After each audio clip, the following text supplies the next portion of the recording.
என்னோட first pregnancy வந்து ரொம்ப ஈஸின்னு தான் சொல்லுவேன் என்னோட செகண்ட் ப்ரெக்னன்சி கம்பேர் பண்ணும்போது. ஏன்னா அதில் வந்து வாமிட்டிங் மட்டும் இருந்தது. எனக்கு டெய்லி ஒரு 5 to 6 டைம்ஸ்க்கு மேலே வாமிட் பண்ணிடுவேன். அதே மாதிரி பாப்பா பிறக்கிறதுக்கு 20 மினிட்ஸ் முன்னாடி வரையிலுமே எனக்கு வாமிட்டிங் சென்சேஷன் நிற்கவே இல்லை, வாமிட்டிங்கும் நிற்கவே இல்லை, இருந்துகிட்டே தான் இருந்தது. ஆனால் இந்த ப்ரெக்னன்சியில் நான் வாமிட்டிங் வந்து 4 மந்த்ஸ் முடிஞ்ச உடனே வந்து எனக்கு ஸ்டாப் ஆகிடுச்சு. ஆனால் அதை தவிர மீதி எல்லா இஷ்யூஸுமே எனக்கு இருந்துச்சு. பாடியில் நிறைய சேஞ்சஸ்ஸு, ஃபேஸில் நிறையா சேஞ்சஸ்ஸு, அதே மாதிரி பிளட் லெவல் வந்து ரொம்ப கம்மியாகிடுச்சு. ஃபஸ்ட் ப்ரெக்னன்சியில் எனக்கு இந்த இஷ்யூவே இல்லை. ஆனால் இதில் வந்து 10 பாயிண்ட் கிட்ட போயிடுச்சு. அதனால் டாக்டர் வந்து நீங்கள் இன்ஜெக்ஷன் கண்டிப்பாக எடுக்கணும்னு சொல்லிட்டாங்க. ஆனால் நான் வந்து ஃபுட்லேயே சரி பண்ணிக்கிறேன் அப்படின்னு சொல்லிட்டு சில பல விஷயம்லாம் ட்ரை பண்ணிகிட்ருக்கேன். அது பார்க்கலாம் எந்த அளவுக்கு ஒர்க் ஆகுதுன்னு சொல்லிட்டு. அதில் ஒன்று வந்துட்டு இந்த ஜூஸு, இது வந்து பொமோகிரானட் ஆப்பிள் ஜூஸு. அதே மாதிரி இது வந்து நட்ஸ் லட்டு. இந்த நட்ஸ் லட்டு ரெசிபி வந்து நான் ஏற்கனவே போட்டிருக்கேன் பாருங்கள். ஏன்னா நிறைய பேர் ஃபாலோ பண்ணுறவங்க இருக்கீங்க அப்படின்னு பார்க்குறீங்க அப்படின்னா, இந்த மாதிரி நட்ஸ் வந்து நான் டெய்லி சாப்பிட்டுருந்தேன். ஆனால் அந்த ப்ரெக்னன்சியில் ஒரு அளவுக்கு என்னால் சாப்பிடவே முடியல. ஆனால் இப்போ தான் மறுபடியும் கண்டினியூ பண்ணிகிட்ருக்கேன் நான். அதே மாதிரி பிளாக் கிரேப்ஸ் வந்து நல்லா இன்க்ரீஸ் பண்ணி கொடுக்கும். பீட்ரூட் ஜூஸ் வந்து நல்லா இன்க்ரீஸ் பண்ணி கொடுக்கும் பிளட்டை.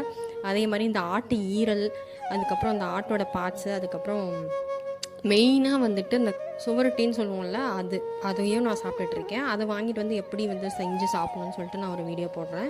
இப்போ வந்துட்டு ஈரலை வந்து நான் குட்டி குட்டியாக கட் பண்ணிக்க போகிறேன். அதே மாதிரி வெங்காயத்தையும் கட் பண்ணி வச்சுக்க போகிறேன். இப்போ ஒரு வடை சட்டியில் எண்ணெய் நல்லா காஞ்சதுக்கப்புறமா கடுகு போட்டுக்கலாம். கடுகு போட்டுட்டு அது பொரிஞ்சதுக்கப்புறமா கருவேப்பிலை, வெங்காயம் இது கொஞ்சமாக அந்த வதங்கினதுக்கப்புறமா ஒரே ஒரு தக்காளி மட்டும் நான் ஆட் பண்ணிக்கிறேன். எனக்கு வந்து ஈரல் வந்து இனிப்பாக இருந்தது. அது இனிப்பாக தான் இருக்குமான்னு எனக்கு தெரியல. ஏன்னா நான் சாப்பிடவே மாட்டேன் ஈரல் மோஸ்ட்டாகவே. இப்போ வந்து தக்காளியும் போட்டு அது வதங்குற கேப்பில் வந்துட்டு மஞ்சத்தூள் போட்டு நான் வந்து இந்த ஈரலை வந்து பரட்டி வச்சுக்கிறேன். அது கூடவே வந்துட்டு தக்காளி வதங்கிட்டு இருந்துச்சுல, அதில் வந்து 1 ஸ்பூன் அளவுக்கு இஞ்சி பூண்டு பேஸ்ட்டு, கல்லுப்பு இதை போட்டு நல்லா பரட்டி நல்லா வதங்கினதுக்கப்புறம் பச்சை வாசம் போனதுக்கப்புறமா நம்ம வந்து ஈரல் வந்து போட்டுக்கலாம். ஈரல் வந்து கொஞ்ச நேரத்துலேயே வெந்து வந்துடும், ரொம்ப நேரம் வேகணும்னு அவசியம் இல்லை. நான் வந்து பெப்பர் அரைச்சிருந்தேன், அந்த தண்ணி தான் கொஞ்சமாக ஊற்றினேன் மிக்ஸி ஜாரில் அலசி விட்டு. அதே மாதிரி மிளகாத்தூள் கொஞ்சமாக போட்டுக்கிட்டேன். இது வந்து ரொம்ப இனிப்பாக இருந்தது. எனக்கு தான் அப்படி இருக்கா இல்லை எல்லாருக்கும் அப்படி தான் இருக்குமான்னு சொல்லுங்கள். இது வந்து கொஞ்சம் காரசாரமாக சாப்பிட்டா அந்த இனிப்பு தெரியாது, ரொம்ப நல்லாயிருக்கும்னு நினைக்கிறேன்.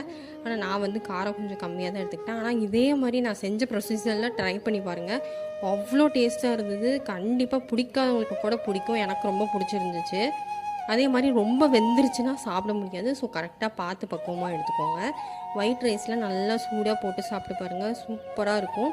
பிளட் லெவலையும் நாங்கள்லாம் இன்க்ரீஸ் பண்ணி கொடுக்கும். ஸோ மறக்காமல் சாப்பிடுங்க. வேறு என்னென்னலாம் சாப்பிட்டா அந்த பிளட் லெவலை வந்து நம்மளால் இன்க்ரீஸ் பண்ண முடியும்னு சொல்லிட்டு கமெண்ட் செக்ஷன்லையும் சொல்லிட்டு போங்க. நான் வந்து என்னால் முடிஞ்ச அளவுக்கு நிறைய ட்ரை பண்ணிகிட்ருக்கேன். ஏன்னா இன்ஜெக்ஷன் எடுக்கக்கூடாது, நம்ம வீட்டில் வந்து நம்ம சமைக்கிறது, நம்ம வாங்கி சாப்பிட்றதுலேயே நல்லா இன்க்ரீஸ் பண்ணணும்னு நான் நினச்சிட்ருக்கேன். ஸோ இன்னொரு வீடியோவில்